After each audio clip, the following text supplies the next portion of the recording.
On va commencer par Inoxtag parce que moi je trouve que c'est un non-sujet. Ah ouais? Moi je trouve il y a des petits On trucs s'en à bat en les dire. couilles. Non mais il y a des trucs à en dire parce que moi j'ai vu des tonnes de Vas-y, dis ce que tu réactions. veux dire, ça. Non mais j'ai vu des tonnes de réactions sur les réseaux sociaux. C'est pour ça en fait. Et je me dis en vrai et les gens il faut un peu doser. Mais en fait parce que ça rassemble plusieurs types de mépris. Tu vois? Parce que du coup, alors attendez, la news, c'est que la news, lol. Moi je trouve en vrai c'est dur de qualifier ça de news. Parce que Oui. c'est sur l'expectative, etc. En soi, c'est une non-nouvelle. Mais ce qui Oui. m'intéresse, c'est les réactions qu'il y a autour. Parce que ça, pour le coup, bah, c'est plus tangible. Mais en gros, bah, il y a Inoxtag, il a fait une story pour dire « Écoute-moi bien l'équipe, dans un futur de 5 à 15 ans, je sortirai un film au cinéma au niveau de ce film. » Parce que je crois qu'il avait vu un film juste avant, un truc de Fincher, je sais plus quoi. Ou même d'Interstellar. Le cinéma, c'est magnifique, je vais apprendre encore et encore. Et jusqu'au jour où je serai prêt, j'espère que vous serez encore là. Donc Inoxtag veut faire un film du niveau d'Interstellar. Ça a été repris par plein de gens sur Twitter, etc. Moi, je trouve la story, elle est mignonne. C'est genre juste, c'est un type qui regarde un film. C'est un type qui regarde un film et qui se dit un jour, moi aussi, je ferai un film. Qui n'a jamais fait ça, quoi. Et c'est mignon. C'est juste il était en manie, il a fait vas-y, j'ai envie de me déterrer à ça. Je pense qu'il aura les moyens de s'entourer. Mais bon, en fait, c'est tellement. C'est un post-story qui parle d'un futur potentiel pendant qu'il était en manie Kaizen. Oui. Ok, quoi. Mais effectivement, les réactions, bah tu vois, même la réaction des gens qui sont plus de sa team. Oui. C'est il va faire un film d'Interstellar. C'est pas ça qu'il a dit. Hein. Oui, bien sûr. Mais bon, oui, pour moi, c'est vraiment inintéressant. Mais comment ça a été repris, c'est vraiment débile. Bah oui, parce que, en fait, en soi, ce qui est. En fait, franchement, Béranger, s'il montrait l'Everest, ça serait une dingue. Ah, ça serait fou, hein, ça serait fou. Moi, je retiendrai ma respiration. Souhaitons-lui de réussir, on veut tous voir des bons films. Bah, bien sûr, mais moi, en vrai, c'est la réaction c'est la réaction qui serait basique, et surtout, alors, moi, je pense qu'en vrai, évidemment, ça serait très compliqué, parce que, bah, d'ici 5 à 15 ans, bah, ça met 5 ans pour faire un film en soi, et juste vraiment se consacrer à faire un film, même en France pour aller très vite, ça met 5 ans, donc c'est très très compliqué. Et il y a ce côté où, bah, du coup, il y aurait 10 ans pour apprendre, il y aurait 10 ans pour se renseigner, etc. Ça met en vrai beaucoup plus de temps, hein, bien sûr. Parce que moi, je prends sur l'échelle large, hein, parce que de 5 à 15 ans, 5 ans, ça me paraît totalement impossible. Et surtout, bon, bah, la réalité, c'est aussi que en France, même si t'es un réal extrêmement connu, même si t'es Luc Besson, c'est pas possible de faire un film du niveau d'Interstellar ou avec les mêmes moyens, tu vois, enfin, parce que c'est ça, je pense, qui est visé aussi. Et le post, il est mignon, ok, mais moi, c'est surtout qu'il est extrêmement naïf. Oui. Et voilà, il est naïf. Il est juste naïf, c'est en mode, frérot, c'est pas parce que t'as sorti Kaizen que tu vas pouvoir monter, toi et ton équipe, un film de science-fiction au niveau d'une immense production hollywoodienne. Oui, c'est surtout ça, parce qu'en France, en France, c'est ça qui rend ça mignon, c'est qu'il est en mode, oui, de Zino, quoi. En France, la science-fiction, c'est vraiment un terrain qui est extrêmement compliqué, où généralement, en fait, les gens qui s'essaient à faire de la science-fiction, bah, en fait, ils sont obligés de faire de la science-fiction un peu au rabais. Moi, je me souviens de Ares, je me souviens de Planète B, je me souviens de plein de films du genre, où en fait, à chaque fois, ça a pas beaucoup de moyens, et en fait, l'aspect science-fiction, c'est que t'as 3 interfaces vite fait qui sont dans un coin, et il a peut-être un projet peu coûteux, bah c'est possible, mais en tout cas du coup bah ça serait pas du niveau de Interstellar, parce qu'Interstellar c'est de la hard SF tout du long, quoi. Et ça peut être assez compliqué, quoi. Et du coup, moi j'avoue, voilà, je trouve ça mignon, mais par contre, et je trouve ça mignon et je trouve ça infaisable aussi, et c'est un peu dommage. Mais par contre, je trouve que les réactions autour, en fait, ça témoigne d'une névrose de la part de Twitter notamment, en mode anti contre les personnes qui essayent de se dire bon bah dans le futur je ferai un film, etc. Peu importe leur niveau, peu importe leur culture, ou des trucs du genre. Oui, il peut très bien vouloir, surtout que lui il a les moyens de en tout cas s'entourer pour apprendre là-dessus. Bien sûr. Est-ce qu'il fera un bon film ou un mauvais film, ça on s'en fout, on verra ça si jamais ça se fait. Mais il y a vraiment une volonté que l'existence d'un film Inoxtag ne se fasse pas. Et je suis en mode, pourquoi? Oui, c'est qu'il fasse ce qu'il veut au bout d'un moment. Parce que tu vois, les critiques de Kaizen, c'est critiquer le film Kaizen, et là c'est totalement légitime. Mais là, être en mode, regarde, il a vu un film en mode Interstellar, il est en mode putain, j'adore le cinéma, c'est magnifique, etc. D'ailleurs, j'ai vu quelqu'un dans le chat qui disait, ça peut même faire s'intéresser sa fanbase très suceur de lui au cinéma, en mode qu'est-ce qu'il y a de si bien que ça. Ouais. C'est ce qu'on disait, tu vois, dans les cercles cinéphiles, on peut se foutre de la gueule de Nolan, mais en tant que tel, les gens qui kiffent Nolan, c'est pas du foutage de gueule, Nolan, quand même. Bah oui, voilà, bien sûr. Bah, il a pas dit ça pour je ferai un film digne de Minecraft. Oui, voilà, c'est ça.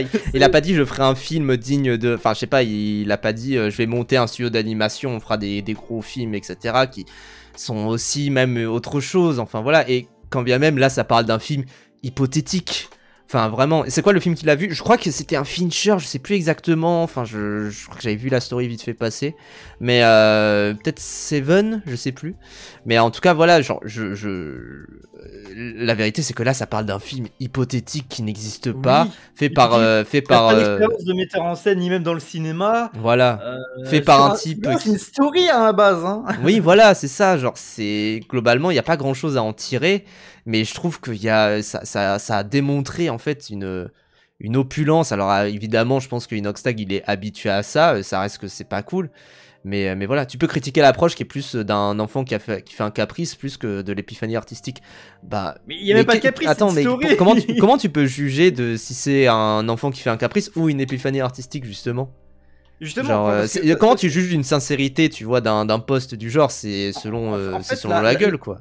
La story, ça vient d'une épiphanie, mais si après il monte vraiment un projet et il a les moyens de le faire, et puis voilà, un projet ça évolue. Peut-être qu'il sera en mode dans 5 ans, 6 ans, ah bah je vais sortir un court-métrage ultra bien taffé qui sort au cinéma, tu vois. Oui, ça serait déjà fou en fait, si surtout c'est bien fait. Après voilà, il y a aussi effectivement, faut pas non plus être comment dire, faut pas non plus se dire que ça serait lui à la réal ou un truc du genre, parce que voilà, pareil, KG qui dit ça en mode si c'est comme son manga, il est que producteur, faut pas s'attendre lui attribuer tout le mérite, bien sûr, bien évidemment. Oui, parce que les BD youtubeurs genre Frix de Squeezie oui, ou Frigel et Fluffy.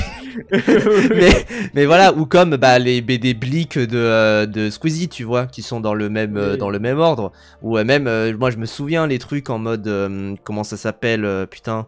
Ah putain, le court-métrage Blick du coup de Squeezie qui est sorti sur Amazon Prime, c'est pas lui qui l'a réalisé, c'est juste c'est adapté. En plus, il a pris une story, il a pris une histoire sur Reddit, il a produit le truc et c'est sorti, tu vois. Mais derrière, c'est lui, mais après, c'est les gens, c'est le côté production de cinéma. De toute façon, ça c'est pareil aux États-Unis, etc. Une prod Marvel, t'oublies le réal. Mais ça reste que effectivement, il faut voir de qui il s'entoure, etc. Et de toute manière, je pense qu'il sera bien entouré. Après, c'est marrant, les youtubeurs sont toujours bloqués pour toujours à pas être pris au sérieux pour des projets ciné. Bah oui. Après, vrai, alors qu'il y a eu des exemples. En parlant de science-fiction. Le Visiteur du futur. Ouais, bien sûr. Même si ça découle d'un univers qu'ils ont déjà créé en web-série. Oui. Mais c'est vrai, Cimetière qui a ça. Alors que pourtant, dans le milieu du cinéma, des privilégiés en mode Nepo Babies ou Fils de ou machin, ça y va vite. Hein. Donc, enfin, la convocation qui est sortie il y a pas longtemps, c'était fait par le petit-fils de ou la petite-fille de Ingmar Bergman. Ouais, On ira, c'est la fille de Olivier Barou. Oui, là, dans le Wes Anderson, il y a beaucoup de Nepo Babies à chaque fois. Enfin, voilà. Ce qui ne veut pas dire que ce ne sont pas des gens talentueux. Bien sûr. Mais voilà, il y a une facilité d'accès dans ces milieux-là qui est assurée. Je veux dire, quand à chaque fois qu'il y a des réalisateurs qui ont des rejetons, les rejetons, ils sont dans le milieu de la culture. Ah bah tiens, oui, voilà.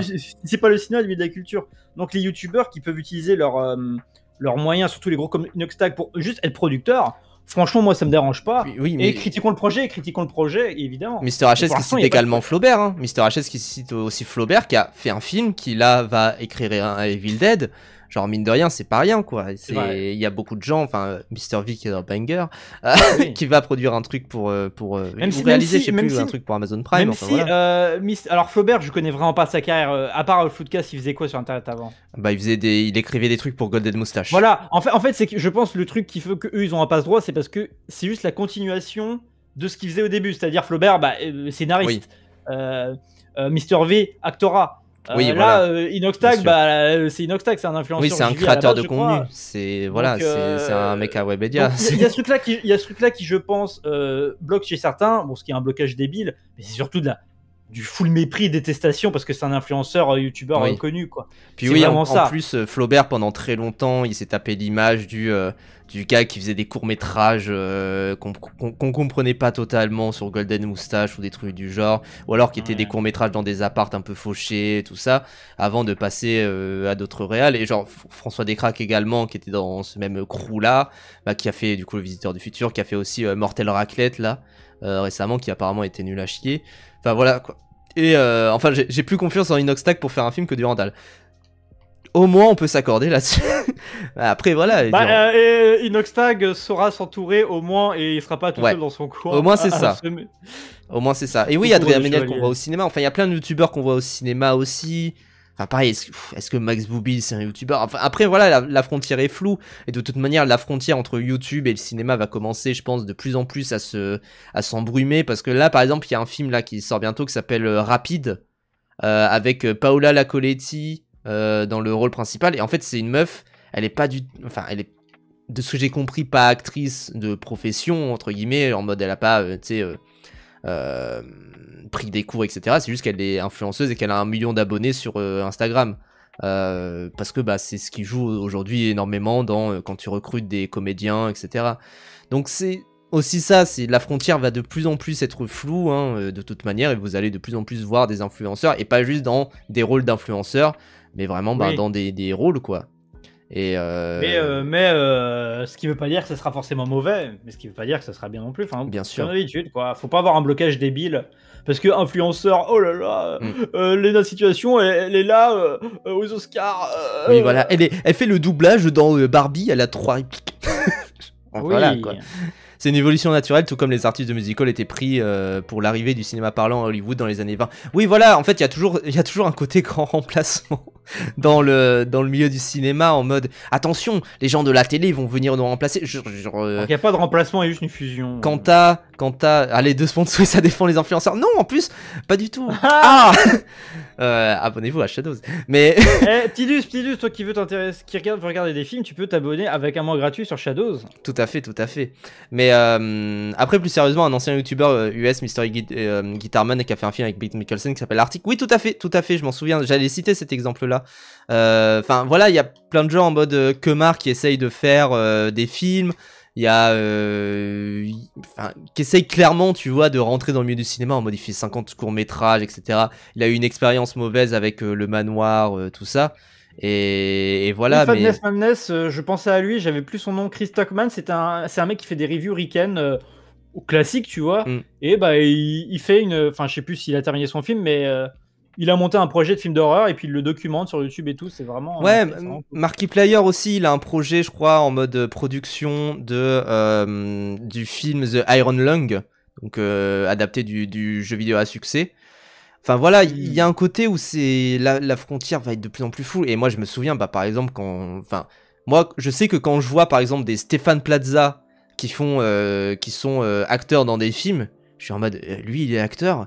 Mais ça me choque tout autant que quand je vois genre Paola Lacoletti dans Rapide. Et encore, si je dois être un peu de mauvaise foi, je me dirais oui, mais en vrai, quand t'es sur les réseaux, t'es déjà un peu acteur, etc. Enfin, il y a aussi des gens qui, genre je pense à Trixie, je crois, qui est sur Twitter, qui elle veut avoir une carrière dans le doublage, mais parce que elle a vraiment pris des cours de théâtre, etc. Et que à la base, elle avait fait de l'actorat avant de se lancer dans le streaming, tout ça. Utiliser les leviers que tu as, c'est-à-dire être influenceur, streamer, ce que tu veux, pour accéder à des trucs que tu as vraiment envie sincèrement de faire en taf artistique, faut pas que ça soit purement mercantile, évidemment. Ouais. Oui, ok, c'est pas juste pour ceux qui galèrent, mais t'es en mode oui, mais c'est comme ça. Oui, voilà. Et puis moi, dans mon école de ciné, c'est les fils de Bourges qui ont réussi à avoir des contacts qui travaillent dans le métier. C'est pas ceux qui sont endettés forcément, tu vois. Oui, voilà, c'est ça. Enfin, moi je sais, il y a un truc qui m'avait choqué quand j'étais en sortie de BTS, c'est que le mec qui ne savait pas cadrer, qui donnait toujours des trucs ultra cramés au niveau de la luminosité, etc. Il a trouvé du taf plus rapidement que le mec qui était trop fort, qui était ultra genre système D à fond et qui était vraiment très excellent, etc. Genre pareil, je me dis, mais en soi, c'est un milieu qui est ultra injuste de base. C'est pour ça que des influenceurs, ils vont pouvoir réussir à faire des films, alors que des gens qui galèrent depuis 10 ans vont pas réussir à le faire. Après, voilà, faut pas non plus être tout blanc, tout noir. Il y a des gens qui galèrent depuis 10 ans aussi parce qu'ils font de la merde. Et il y a des gens qui sont influenceurs et vont être propulsés, mais qui en vrai, bah, ça fait 10 ans qu'ils galèrent aussi de leur côté, c'est juste qu'ils le montrent pas. Donc il y a aussi ça, et puis il y aura des projets mercantiles qui seront dégueulasses et qu'il faudra critiquer, évidemment. Il y a surtout ça dans la BD. Oui, la BD JDG, la BD Le Rire Jaune, des trucs du genre. La BD Wankill aussi. Voilà, la première BD Wankill. C'était des projets, t'es en mode oui, bon, c'est pas resté longtemps pour une raison, quoi. Oui, voilà, c'est resté dans. Moi, je l'avais lu dans des chiottes de je sais plus qui. Et moi, je l'avais feuilleté, j'étais en mode ah ouais, non. Alors voilà, c'est pas drôle. Mais tout comme, tu vois, par rapport à la télévision, c'est la même chose en mode, bah, la télévision, c'est. T'as aussi la BD Cyril Hanouna. Ah, mais celle-là, oui. Bah, voilà. Là, le livre du coroner, là. Ouais. Qui est de l'arnaque. Voilà. Qui est une arnaque à 20 balles ou un truc du genre, c'est une folie. Ouais. Enfin bref, tout ça pour dire que quand on réalisera un film à l'auteur de Il était une fois dans l'Ouest, soyez là et ne critiquez pas. Hein. Ouais, c'est ça. Mais et quand on fera des BD, j'espère que vous les achèterez. Non mais voilà, mais nous par exemple, moi je sais que c'est un rêve, tu vois, en mode de réaliser un film, un truc du genre, ou même participer à des films comme ça. Bah je pense que si le fait d'être influenceur entre guillemets, maintenant on commence à avoir, peut faire levier. Pour l'instant c'est petit, hein, pour l'instant. Oui bien sûr, mais si on grandit et que ça commence à faire levier, évidemment que j'utiliserai les gens. Genre vraiment. La BD Brivan, ça s'appelle Mouse, les gens, n'hésitez pas. Ça s'appelle Avatar. Hein.